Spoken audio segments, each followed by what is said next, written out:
অনেকেই প্রশ্ন করছেন যে জামায়াতের মাননীয় আমির ক্ষমা কিসের জন্য চাইলেন? শুধু একত্র না, 47-এর পর থেকে শুরু করে আজকে পর্যন্ত আমাদের দ্বারা যত মানুষ যত জায়গায় কষ্ট পেয়েছে, কেউ যদি ক্ষতিগ্রস্ত হয়ে থাকে, সেই মানুষগুলো তাদের সকলের কাছে আমি বিনা শর্তে ক্ষমা চেয়েছি। কেন ক্ষমা চেয়েছি? আমরা মানুষ, ইন্ডিভিজুয়াল মানুষ যেমন ভুল করতে পারে, মানুষের সমষ্টি একটা দলেরও বিভিন্ন ভুল সিদ্ধান্ত থাকতে পারে।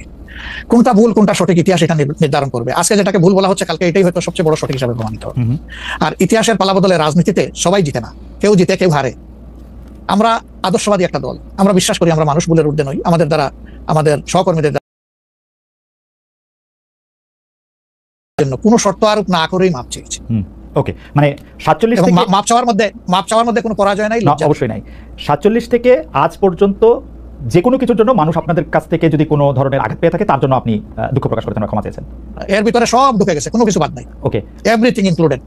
আচ্ছা, এবং এটা আনকন্ডিশনাল, মানে অ্যাপোলজি দিয়ে আনকন্ডিশনাল পার্ডন সিক করেছে। এইটা কি ডক্টর শফিকুর রহমান, আমি আসলে যেহেতু আপনার সঙ্গে আমার মানে নানা সময় কথা বলার সৌভাগ্য হয়েছে, মানে পর্দার বাইরে পর্দার ভিতরে, সেটা আমি জানি বলেই আমি আমার প্রশ্নটা করছি যে আপনি যে 71টাকে এই 47 থেকে আজ পর্যন্ত একসাথে বললেন, এর কি কোনো বিশেষ কারণ আছে নাকি? মানে না না না না না না, কোনো বিশেষ কারণ নাই। আমার মানবিক মূল্যবোধের জায়গা এবং আমার দায়িত্বের জায়গা থেকে বলেছি, অনুভূতির জায়গা থেকে, দায়িত্ব এবং অনুভূতির জায়গা, বিশেষ কোনো কারণ।